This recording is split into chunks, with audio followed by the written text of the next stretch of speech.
अस्सलामुअलैकुम दोस्तों और साथियों, उम्मीद है आप लोग खैरियत से होंगे। इस वीडियो में हम बात करेंगे कि जो फूड एंड ड्रग एडमिनिस्ट्रेशन है, अमेरिका का जो रेगुलेटरी अथॉरिटी है, तो उसने एक नई दवाई की मंजूरी दी है। वो दवाई की मंजूरी जो दी गई है वो दी गई है अनीमिया के मरीज़ों के लिए। अनीमिया के मरीज़ कौन से होते हैं? वो मरीज़ जिनको खून की कमी होती है। कैसे हमें पता चलता है खून की कमी या हीमोग्लोबिन की कमी होती है? क्योंकि हमारे खून के अंदर सुर्ख खलिये होते हैं। अब ये जो सुर्ख खलिये होते हैं, इनके अंदर एक प्रोटीन होती है जिसको हम कहते हैं हीमोग्लोबिन, और वो ऑक्सीजन को लेके फेफड़ों से हमारे पूरे जिस्म में घूमती फिरती है रेड ब्लड सेल के साथ, और पूरे काम यानी हमारा जिस्म सर अंजाम देता है। ये बहुत अहम सेल्स होते हैं।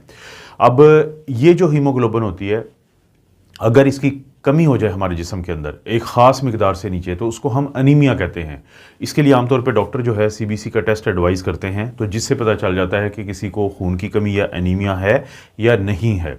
तो जो एफडीए है उसने जो एक मखसूस किस्म की दवाई जो है वो पहली है, ये पहली दफ़ा हुआ है कि अनीमिया के इलाज के तौर पे जो गोली है डेप्रोड्यूस्टैट उसका नाम है, तो उसकी इजाज़त दी है। लेकिन ये हर शख्स के लिए नहीं है, ये बड़े मखसूस ग्रुप के लिए है। वो ग्रुप कौन सा है उसका मैं आपको जिक्र करता हूँ, और फिर इस दवाई के कोई बुरे असरात भी हैं जो उन लोगों में हो सकते हैं जो इसको इस्तेमाल करेंगे, तो उसका भी मैं जिक्र करूँगा। ये किन लोगों को इसकी इजाज़त दी गई है? वो लोग जो गुर्दे जिनके ख़राब हों और जिनका डायलिसिस चल रहा हो, और उस डायलिसिस को 3 से 4 महीने हो चुके हों, तो उनको इजाज़त दी गई है। अब गुर्दों का क्या ताल्लुक़ है अनीमिया से? दोस्तों, एक प्रोटीन, एक हार्मोन होता है हमारे जिस्म के अंदर जिसको हम कहते हैं एरिथ्रोपोइटिन। आपने हमेशा लफ्ज़ी में हमेशा कहता हूँ कि लफ्ज़ों को तोड़ के देखा करें कि अरिथ्रो का मतलब होता है एरिथ्रोसाइट, यानी रेड ब्लड सेल, और हीमोग्लोबिन इस चीज़ से ताल्लुक़ है। पोइसिस कहते हैं प्रोडक्शन या पैदाइश को। यानी एरिथ्रोपोइटिन एक ऐसा हार्मोन है, एक ऐसी प्रोटीन है जो पैदा होती है गुर्दों के अंदर, और इसका काम है कि हमारे जो सुर्ख खलिये हैं उनको पैदा होने में मदद देना और हीमोग्लोबिन को पैदा होने में मदद देना।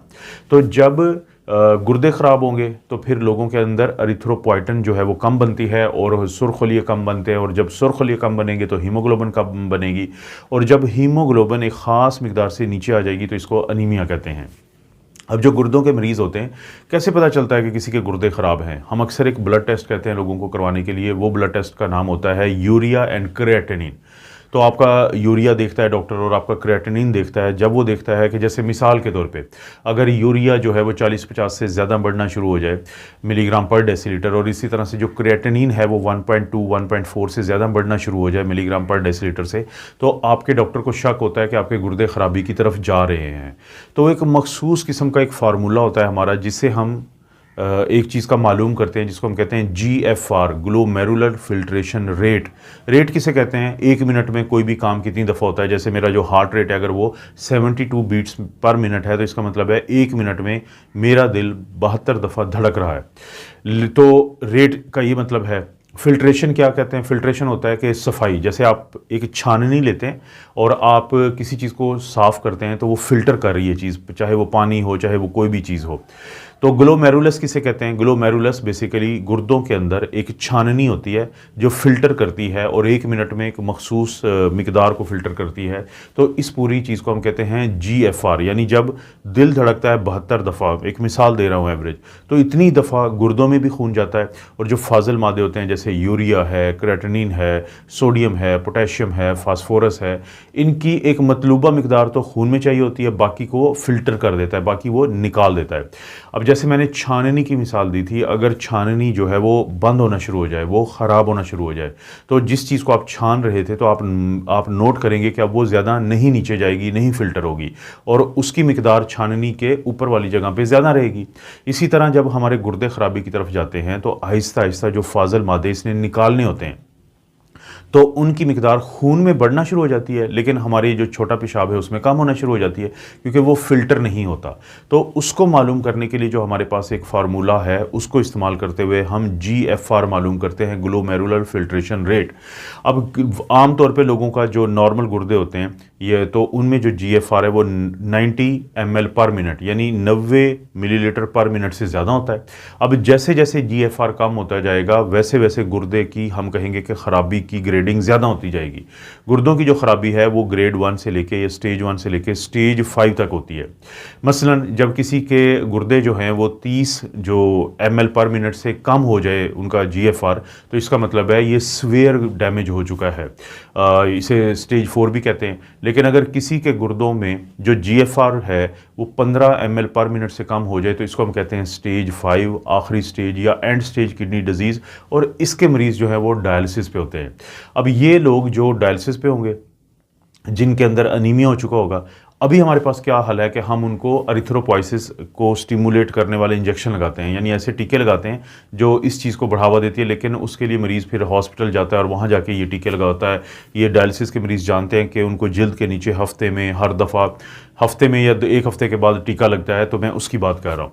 तो पहली दफ़ा तारीख में जो फूड एंड ड्रग एडमिनिस्ट्रेशन यानी FDA का इदारा है, उसने गोली की शक्ल में जो डेप्रोड्यूस्टैट जो नामी ये टैबलेट है, ये गोली है, इसकी मंजूरी दी है कि वो लोग जो एंड स्टेज किडनी डिजीज़, गुर्दों की आखिरी स्टेज पे हों, उनका डायलिसिस चल रहा हो, उसको 3 से 4 महीने हो चुके हों, तो अगर उनको ये दवाई दी जाए तो ये दवाई क्या करती है कि ये गुर्दों में मजबूर करती है उस प्रोटीन को या उस काम को कि जिसके नतीजे में रेड ब्लड सेल खुद ब खुद बनते हैं। तो जिसकी वजह से अनीमिया जो है उसके कम चांसेस हो जाते हैं, वरना या तो आपको टीका लगवाना पड़ता है या आपको ब्लड ट्रांसफ्यूजन करवानी पड़ती है कि खून की मुंतकली। तो ये तो इसका बहुत बड़ी बात है। लेकिन वो लोग जिनके गुर्दे चाहे ख़राब हों, लेकिन अगर वो डायलिसिस पे नहीं है तो उनके लिए ये गोली नहीं है। ये बड़ी अहम बात है, इसको आपने समझना है। तो ये तो इसका बड़ा एक अच्छी खबर है, बड़ा फ़ायदा है। तो फिर इसके साइड इफ़ेक्ट या नुकसान क्या है जो मैंने जिक्र करना चाहता था कि देखें, एक होती है ब्लैक बॉक्स वार्निंग। जब आप कोई दवाई लेते हैं तो उसका जो अंदर कागज़ होता है, जब उसके ऊपर कुछ हदायत भी लिखी होती हैं, कुछ मुहतात रहने को भी कहा होता है और कुछ वार्निंग दी गई होती हैं, ऐसी वार्निंग जो उस कागज़ के ऊपर हो वो बड़ी अहम होती है, उसको हम कहते हैं ब्लैक बॉक्स वार्निंग। अब इस दवाई को इसके साथ जो क्योंकि ये GS की कंपनी है तो उसने ही ये पूरा इसके ट्रायल करवाए हैं और वही इसको मार्केट करेगी।